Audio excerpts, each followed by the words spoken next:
When people talk about Diablo and its endless library of clones, the PS2 is definitely not the first system that comes to mind. You think of your moldy-ass gaming PC and endless nights clicking demons to death until your wrist and fingers cry out in pain. Guess someone needs more gooning practice. Jokes aside, the PS2 actually had a surprisingly solid lineup of games that scratched that dungeon crawling and loot getting itch. Yeah, they didn't always reach the same addictive high as Diablo 2, and let's be honest, nothing ever will, but for a console that wasn't designed for a mouse and keyboard, some of these games pulled off the formula in ways that still feel worth playing today. How they managed that, you ask? By providing simple, action-packed gameplay and an endless supply of loot and elves wearing metal bikinis for armor. Let's not kid ourselves, we don't play these games for the engaging story, deep mechanics or intricate moral dilemmas. We're here for the loot, the enemies, and that satisfying leveling up sound while eating Cheetos and drinking Monster at 2 in the morning.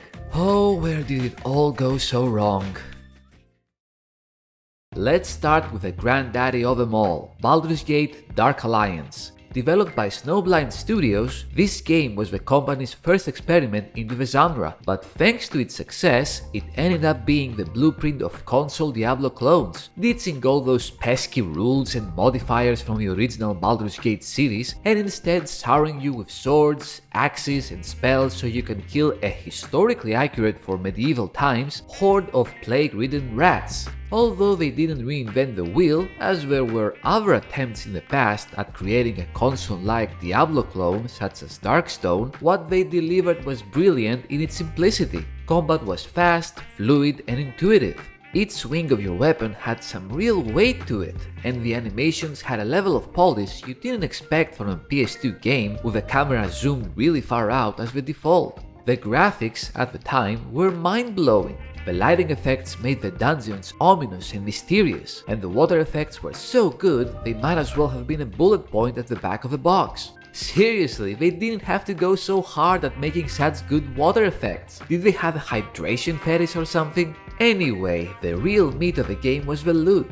Every chest seemed to cough up something shiny, and the constant cycle of upgrading from your stanky-ass Fisher-Price knife to kind of can scratch a small toddler's sword to the Frongler, powerful Megadeth fucker of the orcs, was pure dopamine. The story was there, technically I guess. Some evil knight lady, lots of skeletons, a big floating eye with tentacles that certainly doesn't behold anything because that would be copyright infringement, the usual, but nobody cared.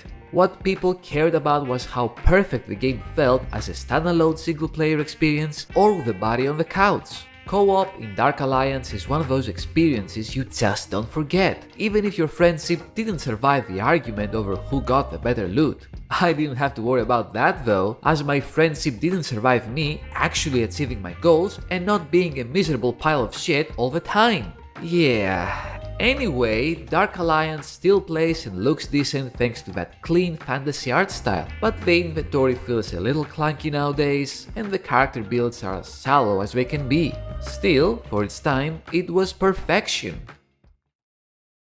Then Snowblind said, "Oh, you like that, you horny little boys? Great, here's Champions of Norath, now give me your money." This game was Dark Alliance but fed steroids, small doses of the EverQuest license, and lots of fantasy elf boobs. It had 5 playable classes, from your classic barbarian meatheads to spell-slinging, hash-slinging, slashing slashers, each with skill trees that were just complex enough to make you spend all 2 of your brain cells on point allocation.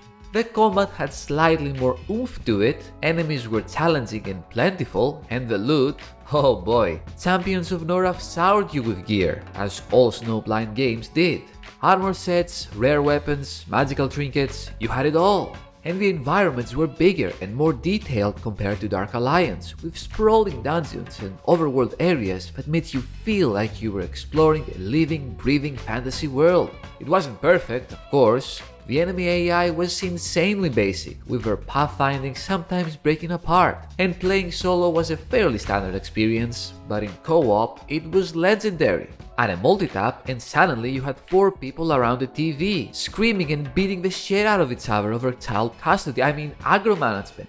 The sequel, Champions Return to Arms, went even harder, although it was pretty much the same stuff remixed. More classes, more loot, more content in general, and a difficulty curve that could absolutely crush your scrumptious little balls if you weren't careful. It's the closest thing the PS2 ever had to Diablo 2, and honestly, it holds up pretty well if you can get past the dated visuals and mechanics. The only downside was the memory card requirements. 800 kilobytes for a save file?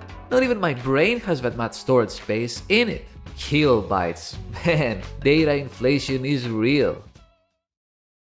Now you're gonna laugh at me for this one, but let me cook for a second. Fallout Brotherhood of Steel. This one is pretty much hated by everyone because it slapped the Fallout name on something that had nothing to do with the franchise at all. It was also full of balls. The energy drink, that is. Remember that one? It still exists today. How is that even possible? Who would ever in the multiverse of multiverses want to drink something called balls? This blows, man. Unbelievable. Anyway, fans expecting dialogue trees, moral choices, or anything resembling the original games were horrified and disgusted, because what they got instead was a post-apocalyptic Diablo clone with shotguns, mutants, and a very 2000 sense of edgy humor. But here's the thing, if you ignore the Fallout label and the balls all over your face and just treat it as another hack and slash loot fest, it's actually not half bad. The environments capture that grimy wasteland feel, the weapons are fun to mess around with, and the enemy variety keeps things interesting. Yeah, it's super repetitive at the beginning and during the final act, and the RPG elements are lighter than in Champions or Dark Alliance, but you still get that little jolt of satisfaction when you level up and you dump points into, blow things up more. The co-op is fine for what it is, the story is forgettable, and the whole thing feels more like a guilty pleasure, but I really enjoyed it for its atmosphere and gameplay. If you're an old school hardcore Fallout fan, you're gonna hate it, but if you enjoy Diablo likes, you might get a kick out of it. A kick in the balls, that is. Okay, that was the last balls joke, I promise. Now let's talk about the odd ones of the bunch, X-Men Legends and its sequel, Rise of Apocalypse. Technically you could call them superhero RPGs, but come on now, let's be real, these games are straight up Dark Alliance with a Marvel coat of paint. The structure is identical, isometric dungeons, hordes of enemies, loot, upgrades, and a huge set of flashy powers that make you feel like a man of the X variety. What set these games apart from the rest was letting you control a team of 4 mutants, swapping between them on the fly. Wolverine was my personal go-to as he could beat the shit out of everyone, Cyclops could blast cyclopically with his Cyclops Blast, Storm had long-range abilities, who cares, and Nightcrawler could zoom around and do cool ninja shit. The progression system was fantastic in its simplicity and effectiveness. You weren't just grabbing better gear, you were evolving your powers, unlocking devastating combos, and building the mutant team of your dreams, if your dreams involved buff guys and gals in tight suits blasting people. And the co-op once again was amazing.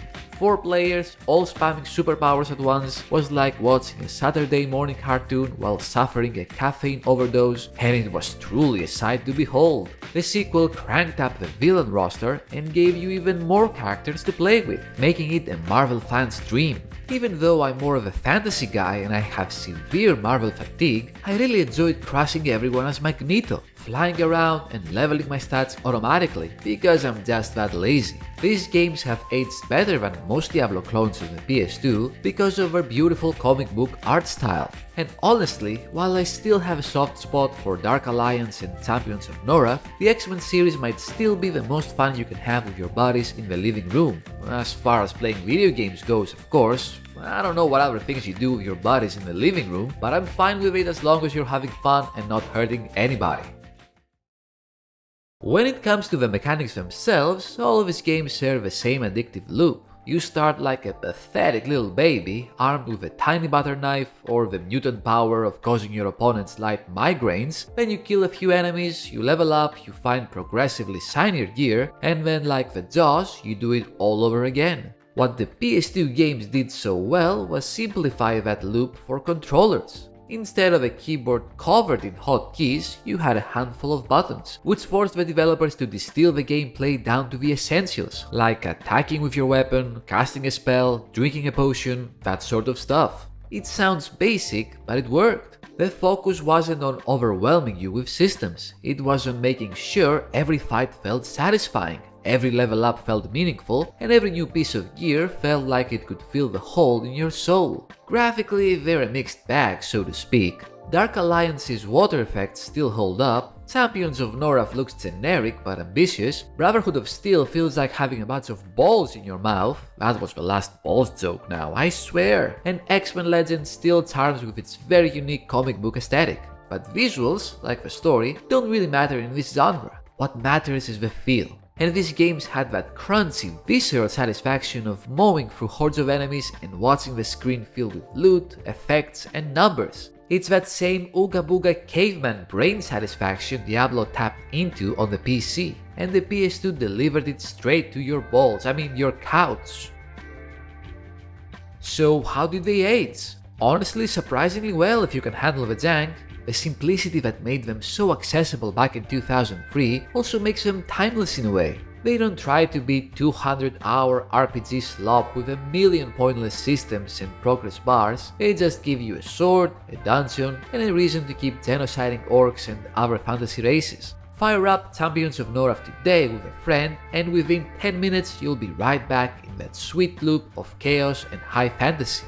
Fire up Dark Alliance and you'll remember why people lost their shit over water reflections. Even Brotherhood of Steel is good for a laugh if you don't take it too seriously. In the grand scheme of things, the PS2's Diablo clones aren't the deepest or most polished entries in the genre, but they are some of the most fun. They captured the essence of what made Diablo addictive and translated it into a console-friendly package that emphasized co-op, accessibility, and pure loot-driven joy. They were comfort food RPGs, the kind of games you could sink into after school with or without friends and lose hours just grinding, looting, and laughing.